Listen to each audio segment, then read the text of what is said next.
Hey guys, this is Emma, Vivobarefoot's head of sustainability, and I fucking hate the word sustainability. Join me as I talk to a whole bunch of people way smarter than me about how we're all going to make regeneration the new normal.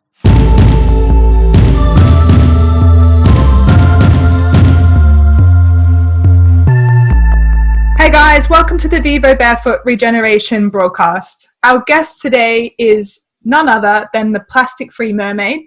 Her name's Kate. We had the pleasure of meeting at a conference in Amsterdam where she was teaching half the audience how to order a coffee without using plastic waste.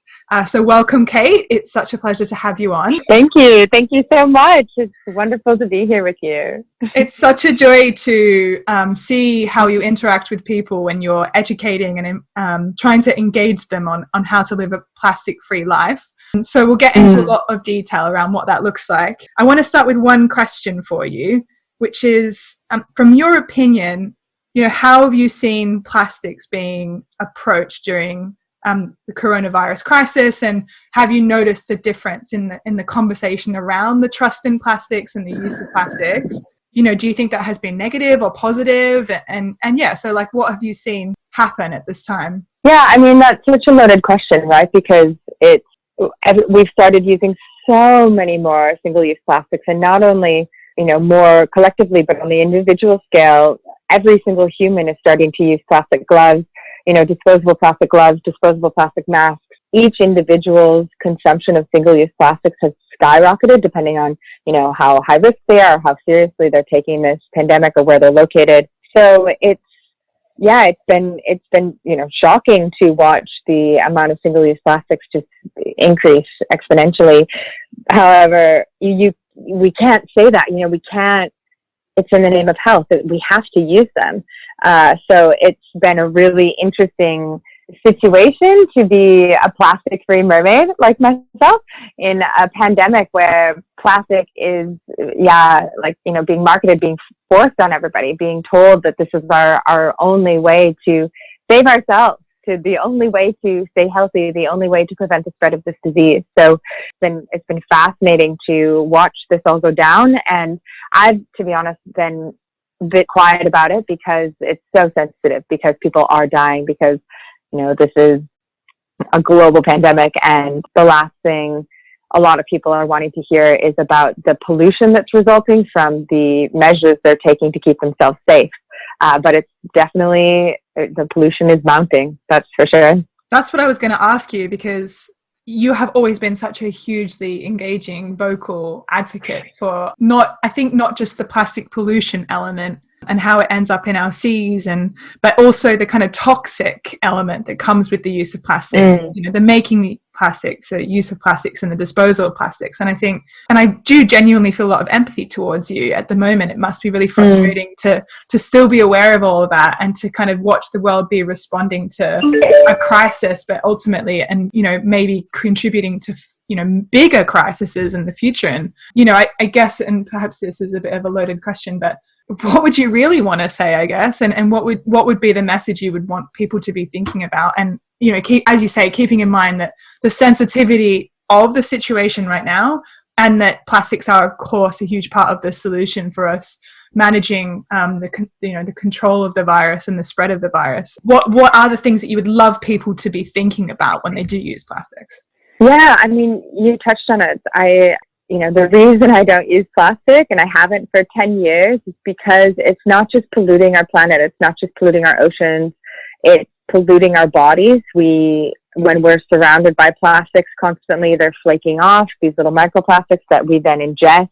They are leaching toxins that are endocrine disrupting, so they're impacting our reproductive system. They're causing weight gain. They're causing depression. I mean, there's so much science coming out on how plastic actually impacts our bodies, and people can reference Break Free from Plastic or Plastic Soup Foundation for more of those scientific resources.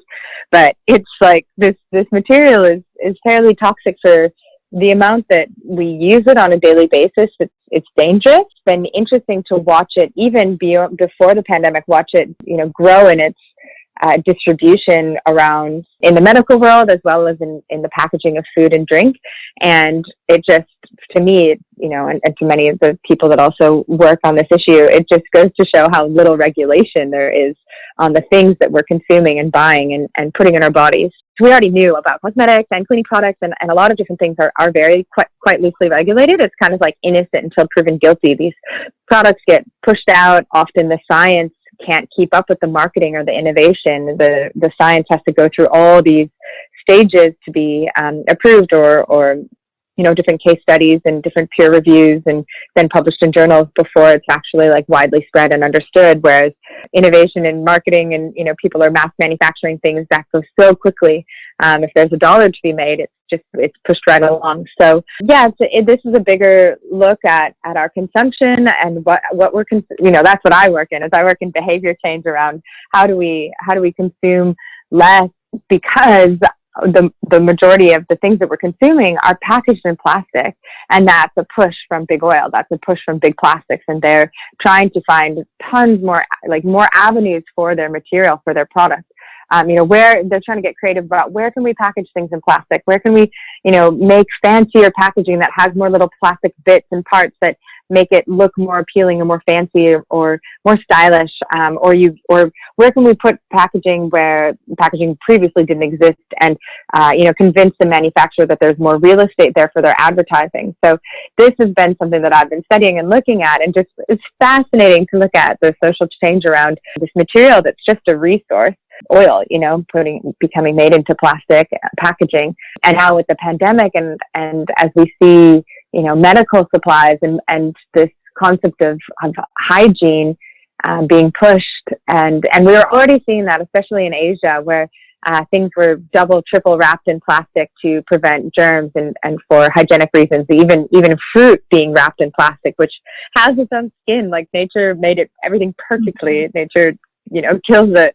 And so to have all of this plastic now being pushed as the prevention, the method for preventing disease spread, is, I think we have to, accept it because the alternative is quite dangerous. But I think that we all should be really looking at where we're getting our information and how we can make changes in our lives now that we have this pause, now that we have this forced global pause to really rethink how we live our lives and how our consumption of plastics and other things could be different.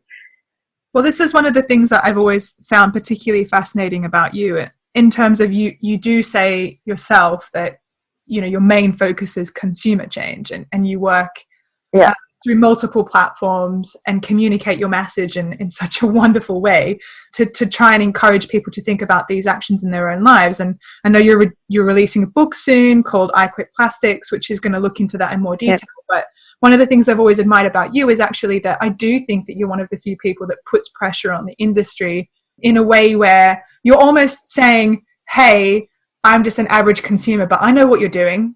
I know what you're doing. That's right. And look behind me, there's all these people that are following me, and they are all hearing from me what you're doing. And you kind of, the way that you engage with the experts, and you go out on these almost expeditions to find the truth behind some of the lies that, the industry is telling, that being, the fossil fuel industry, and as you said, the consumer product industry, and also regulatory industry.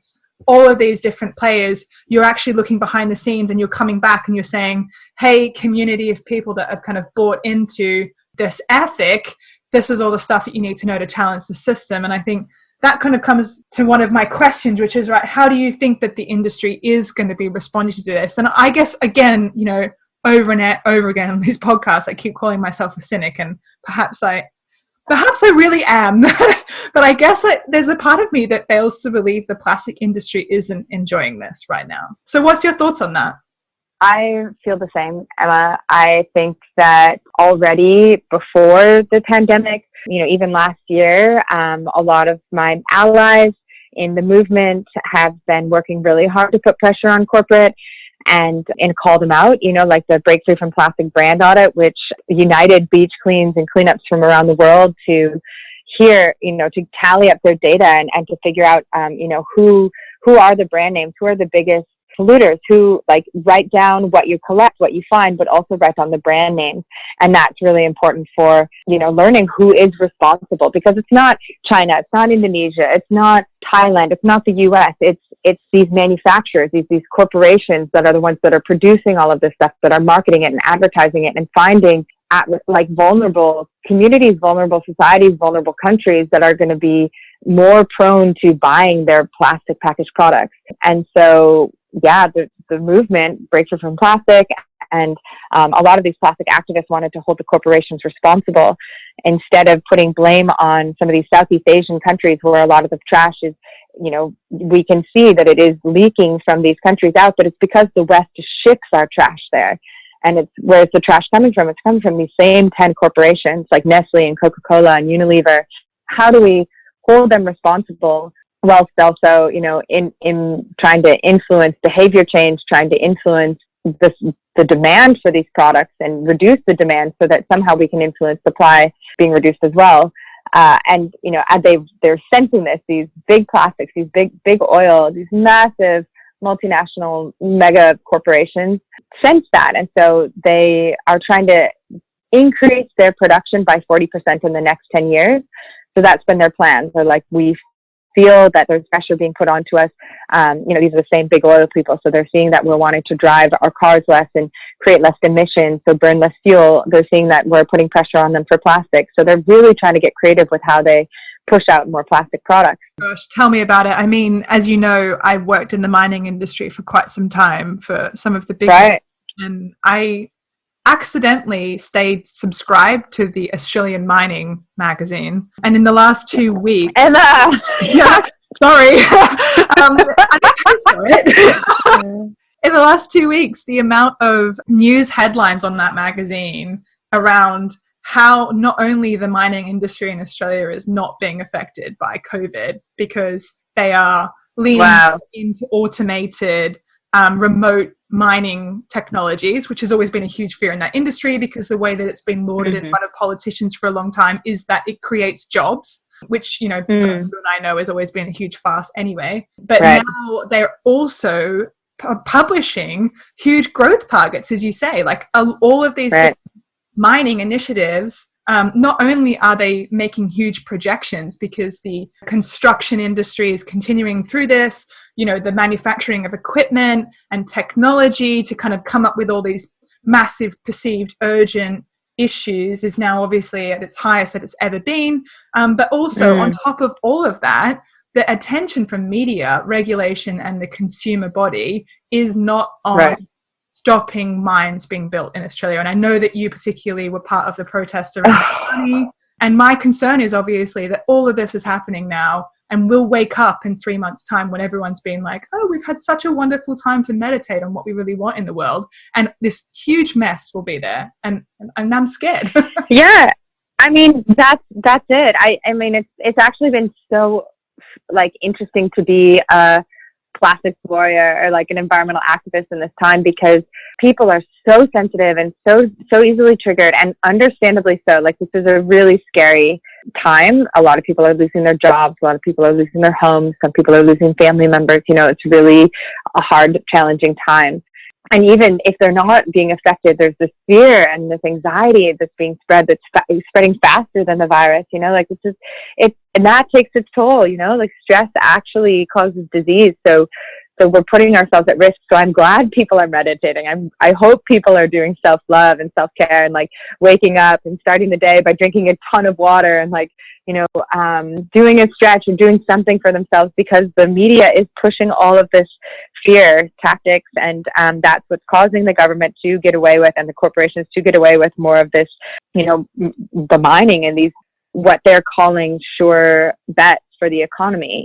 They're being able to push through all of these things that usually we've been protesting for years, and they're being able to just push them through because of the panic and the fear and the lack of attention on them. So it's really interesting. I like renewable projects. We were on such a positive trajectory globally in terms of getting some of the mines and oil extraction were really finally being perceived as archaic means of fueling our economy, fueling our lives. And now, like even last year, I think in Australia, 4 times as many jobs were created by renewable projects than this one coal mine, the one that I've been particularly involved in protesting, which is the Adani coal mine right up by the Great Barrier Reef, which is it is going to be the largest mega mine in the southern hemisphere, and it opens up this whole area to like 7 other mega mines of its size. So it's really tragic that this foreign billionaire is getting all of the water rights and the land rights, and to continue to pollute our environment. So, but it's hard. Like, people aren't able to hear that sort of messaging right now, or discuss or have compassion or fight for these things, because people are trying to save their jobs, trying to save their homes, trying to feed their families. So yeah, we're in a really strange time for a number of reasons. I think that the plastic use is a problem that we're going to have to deal with when we get to it. The mine, like you said, what's happening behind the scenes in terms of how our resources are being managed, and how, the economies are being boosted by some of these old industries that we were hoping were being phased out. That, I think, is something that we really need to be worried about. And we definitely need to be communicating on a mass scale, asking, demanding more transparency from our governments, and sharing information. But it's just tough because there's so many conspiracy theories going around, and there's so much misinformation circulating, that it's really hard to break through and get the truth out there.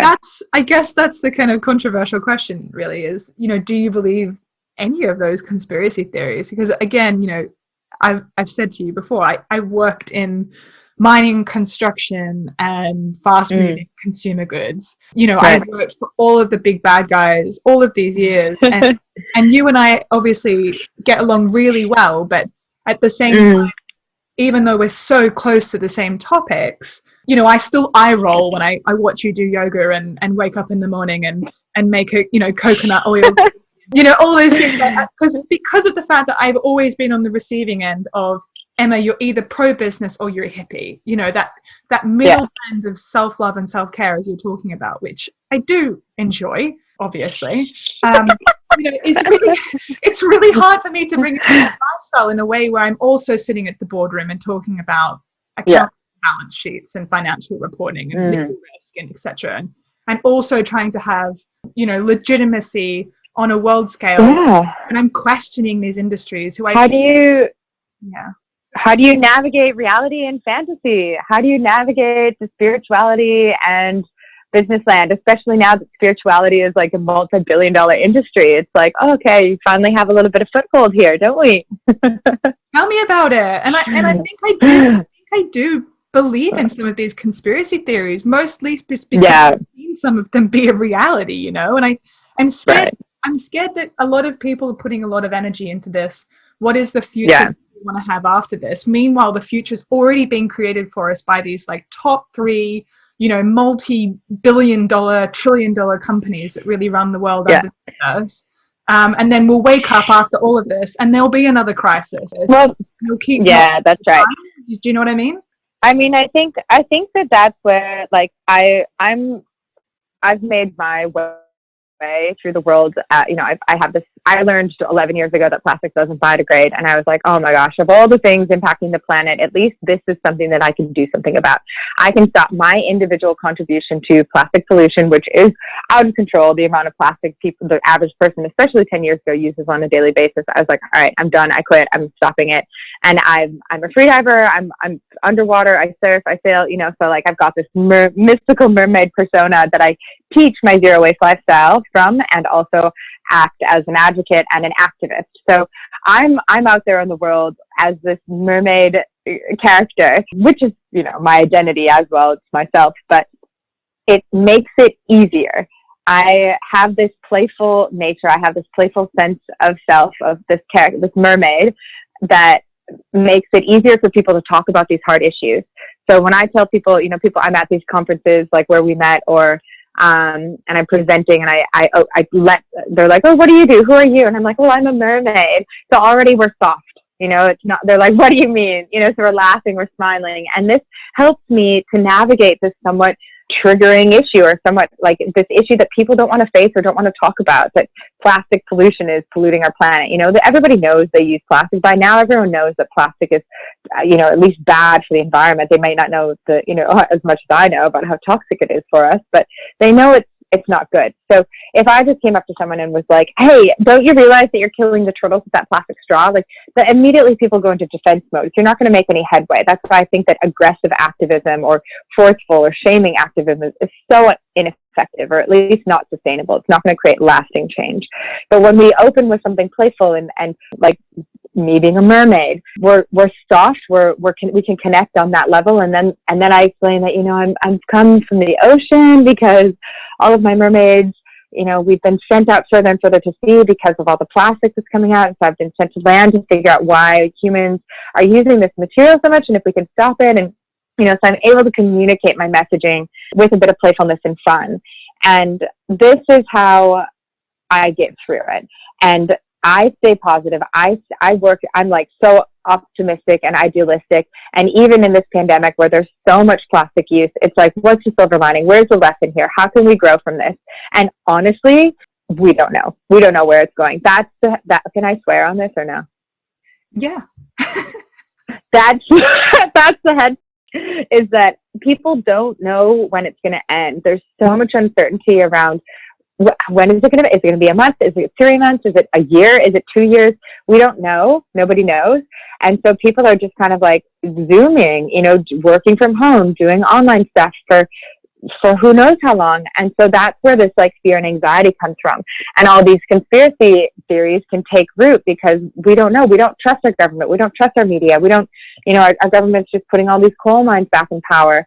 And so honestly, self-love and self-care is the best thing we can do right now, because we have to stay resilient humans that are grounded. We don't want to get caught up in bad habits. We don't want to be caught up in depression. We don't want to like lose ourselves to something going wrong in our home routine, or something going wrong in our home relationships, or something going wrong in that we're not eating right because we don't have our routine outside where we have access to farmers markets. Like, we each actually have to really focus on our individual self. We need to self-love. We need to self-care, because a lot of people don't really know how to take care of themselves, and now they're stuck at home. Well, so I also contributes to the, the flourishing of our communities, our families, our friends. That's right. As well, obviously. Yeah. And I think that's like what my point is, just like the individual impact is all we can do right now. Like, we don't know what the global thing is. We don't know which conspiracy theories are true or not. We don't know what the government's up to. The media's, who knows? So what do? We have to really focus on our individual impact. We have to take care of ourselves so that then we can, I love this time period, like, with all sensitivity and reverence to all high risk and people that are suffering, immense compassion. Me personally, I feel so privileged because I'm able to really look at how I live my life and see how I can influence other people during this pause, where usually we have, these barriers for quitting plastics or for creating big change in our lives and how we live our lives and our lifestyle. We say we're too busy, it's too inconvenient. We create these mental barriers for preventing us from making great change in our lives. But now we're all forced to be at home. I do want to talk about that, and I think I want to end the podcast on that note, actually, because there's something I want to ask you about that one. But I just want to come back to the point you talked about in terms of the kind of individual impact, because there's a bit of healthy tension between you and I, in that I hear what you say. I love you, but I hate you. No, I'm just kidding. No, because of the fact that I hear what you're saying around, trying to approach everything with compassion and trying to approach it from a way where you're allowing people to kind of have that conversation with you. And I think definitely in terms of what you do, that is, as you have said, one of the most powerful ways for you to get that level of engagement and to kind of build a profile around these topics, and therefore to kind of have action in all forms around this topic.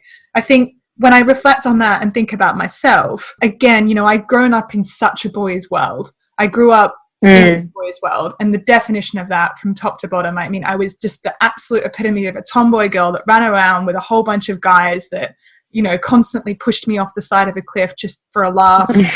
Or on me on waves when I was surfing, or I never wanted to wear a dress to school, all that kind of stuff. And then I studied construction, and in so many ways I perpetuated a lot of feminist issues in that, you know, I found myself doing the homework for 3 or 4 other guys in my class that were too hungover to come in, or just knew that I'd do it for them. And just lots of stuff like that I didn't even realize were issues at the time. But, you know, I worked in this construction and mining industries for so long, where the only way of being successful and having a voice at the table was to play the game the way they set the rules out of the game. And then I found myself in the UK, and again, you know, I almost felt like it was worse, because it was like the only way you could get into the boardroom was if you had a penis, and then it was conservative, and it was all unsaid, and it was very passive aggressive. And I found that just the game here was obviously so unbelievably different in a completely different way. So for me, I guess I've made my impact and my change around gaining trust. In most situations, it's incredibly authentic trust, and then almost allowing leadership, which is overwhelmingly patriarchal, you know, to almost throw me in the direction of where I could be bulldozing things, I guess. So, you know, I like to think of myself, and I hate the cliche around this, but a change agent. And the best way of describing what I do is running around and just consistently kicking people on the shins. And I may get, you know, 7 out of 10 wins, you know, 7 out of 10 of those shins are kicked. They go, ow, all right, fine, I'll do it. And it works, you know, it does work. And I think not everyone's friend. I'm not everyone's mate. Right. But, you know, I do create a ton of change. And ultimately, when when people turn around and go, you know what? Yeah, this does work. You then get this, you know, huge kind of wave that then happens over and over again. And, you know, it comes back to what we were saying before about this is just not one topic alone. And you have made a lot of your success around focusing on this one topic. But as I said before... No. Let me go back to what you were saying. Yeah. Go for it. Okay. So what you're saying, totally agree. I think that the way that, but that's what we call business as usual. So what you're referring to on how things have been done in the past, and with the patriarchy, and where you have to have a penis to get a spot at the table, that's the old way. That's the old paradigm that no longer works, that we were seeing before this pandemic. Like before the pandemic, we had so much more momentum for the climate movement, for the plastics movement. We were really making headway, and it was also this great awakening was happening, where people were also realizing that, oh, okay, the way we're doing things, the way capitalism is even constructed, and the way that our societies are constructed to value capitalism, and our culture is sick. It's not the humans that are sick. It's actually our culture that's got it wrong, where we're like, buy new, buy more, these linear models instead of more circular models. So people were starting to wake up to these words like regenerative and circular, and it was really exciting. And with that awakening, it's allowed us to no longer believe in the structures and the systems that got us to that place, to that destructive place that we woke up to last year, when we all were like, oh my gosh, the climate, like, oh, I can't fly as much, you know, you and I included, where we were like, whoa, I'm only eating vegan. I can't fly anymore. I'm taking trains everywhere around Europe, you know, like, which was such a hassle for me, but like hilarious, an amazing talking point. And so these are these business as usual things that no longer worked, and they push for it. The patriarchy pushes for, you know, we don't need to change the way we live. Like, that's the whole point of business as usual. If anyone's familiar with Joanna Macy's work that reconnects, she talks a lot about this. And, you know, economic growth is regarded as essential for prosperity, and that's the central plot for getting ahead. But then, especially in Joanna Macy's work, she talks about the second story. You know, there's 3 stories or versions of reality through that we kind of like see and understand what's going on in the world. So there's that first one, which is business as usual, that people just cling to because it's the way it's always been, and this is how we get things done, and this is you know, men at the table sort of a vibe that you were referring to. The second story is the great unraveling, which draws attention to the disasters that business as usual is taking us towards. So, and as well as those that have already been brought about, which is why the awakening around climate was so exciting, is because we were like, yes, see, business as usual doesn't work. We can't do things that way. And we were starting to see things like splinter and fracture off, and people were working remotely, and things were starting to change, and things are still starting to change. I don't need to talk only in past tense, but, you know, we're seeing different models of business. We're seeing people, and we're seeing this now still, you know, people are completely having to adapt and adjust the way they live and do and work and contribute to their communities. And then to finish what I was talking about with Joanna Macy, the third story is, you know, basically held by those who know about business as usual, and that it's leading us to catastrophe and to the global warming, and who refuse to let the second story kind of have the last word. So that's where that's me. The third yeah, that's you. So that's where this third story is about, like, the emergence of new and creative human responses. And that's where I think that we all have, it's known as the Great Turning in Joanna Macy's work, and it's where we all play a part. And no matter if I used to be the forceful activist, I've been the, like, angry activist, I've been all the versions of activist, I was extreme, like, I've done that, and that was fun. And then I got creative and I changed my approach, and now I'm like magical mermaid teaching her zero waste ways, but, like, really I'm working on social change. But I look like a blogger, or I look like a recipe DIY person. Like, I'm so not domestic. Like, I've had to teach myself this because it like, the social people responded to it, so I think that we all have our angle, and wherever we find passion, wherever we find energy, we should use that and put energy, go in that direction. And I'm really lucky as well, because I have worked with a colleague of mine, Charlotte, who's the yin to my yang for many years now, and she is one of the most intelligent, warm, inspiring, and trustworthy people you ever meet. So the way we work together, where I kind of go in and like bash the wall down, and then she comes in and helps people build it back up, it's a really good dynamic, and it works. So we just keep going. That's good. There you go. Good cop, bad cop. Classic. Just to kind of end our conversation, because I mean, we could just talk for so long, but I know we need to wrap up. Yeah. So I just want to finish with I just absolutely feel so much empathy towards you when you get some of the comments you do, particularly on Instagram around particular topics, and I admire the way you handle it. And I'm interested to know, like, I know in the last few days when you've posted things, people have been challenging you and speaking up at the moment, and I just, like, I'm interested to know how you're gonna maintain your confidence and maintain your fire and your energy, and obviously kind of finish by letting people know where they can go to find out more about you and about what you do.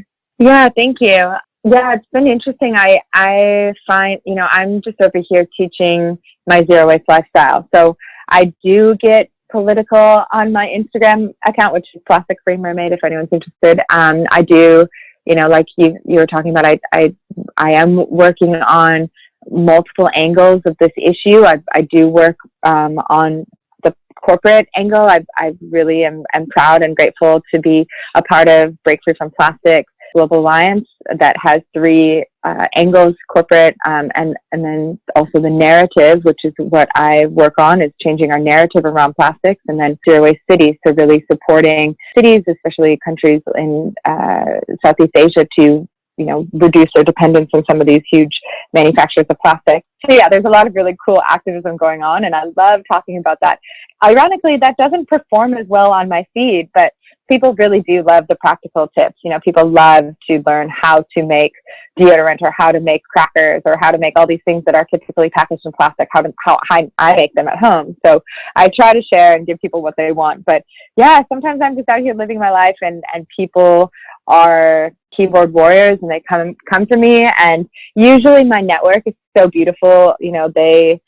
I'm very transparent about my life on my social channels, and so I share my routines. I share how like you were saying, I share my morning routines, making coconut coffee scrubs from my coffee grounds, and doing my yoga and all these things, and what it takes for me to maintain my sanity as an activist, working on this, like, massive issue of plastic that is just, like, a lot of people feel like it's hopeless, but I know we can solve it. I know we have to try, and I know, like, I have this, I'm a big fan of Charles Eisenstein, and he says, like, our hearts know of this beautiful world, like the beautiful world that our hearts know is possible. And so that's really what I hold and I work towards. And I've got this calling and this passion for, working towards this beautiful lifestyle that's just, like, integrated with nature, I use the example of just consistently thinking that the world is possible to be like the nice part of Avatar. Yeah, exactly. Yeah, like, how can we get more sparkles in natural, like, bioluminescence? Like, I'm aiming for bioluminescence in trees on land. Like, how do we do that? So yeah, I think I stay sane with the eye roll self-love stuff, you know, like that's how I personally stay resilient and grounded. I take care of myself. I eat really healthy. I drink water. I don't drink alcohol. Like, I'm doing my best because this is a hard time, and I want to be, you know, putting out epic content for people if it's going to help them, especially because everyone's trapped at home. And like, I'm born for this stuff, you know, like I'm the most resourceful, creative person out here. So like, I can make anything from sodium bicarbonate or baking soda. Like, I can clean the entire house. I can make toothpaste. I can make shampoo. I can make facials with bicarb. So it's like, how can I be supportive of people? And there's always going to be haters. There's always going to be people that don't think I'm being sensitive enough, or think that I'm, you know, not, that are going to disagree with me. And like you said, you know, we can't be everybody's friend. So yeah, it's just you and I mean, doing our best. You know that my big guiding thing is system change, and I do eye roll with people that make, you know, clean their house from bicarbonate soda, but at the same time, you and I are massively trying to achieve the same thing. And I think it all comes back to, you know, what is that world that we want to have, and you know, our paths to achieving that hopefully complement each other, and as you know, they do. And it's been such a pleasure. Obviously, I'm really glad that people can hear from you, hopefully, you know, in a really nice big global audience. And I really hope that they kind of go back and follow you and see the inspiring life that you're leading. And it's been such a pleasure, and thank you so much for being on. Yeah, thank you so much. I agree. I'm all about systems change as well, and I do believe that we can influence systems change through individual change. So thanks for the opportunity. And yeah, if you guys want to check it out, I'm on Instagram, Plastic Free Mermaid, YouTube, Plastic Free Mermaid. My website is iQuitPlastics.com. And I have a book coming out this month called I Quit Plastics. So thanks so much for the opportunity to share that. Thanks, Kate. Well, that's it for today. If you managed to get the entire way through this podcast without getting really annoyed by my bloody Australian accent, you deserve an award. For more information and to listen to the other episodes, go to Vivobarefoot.com. See you later.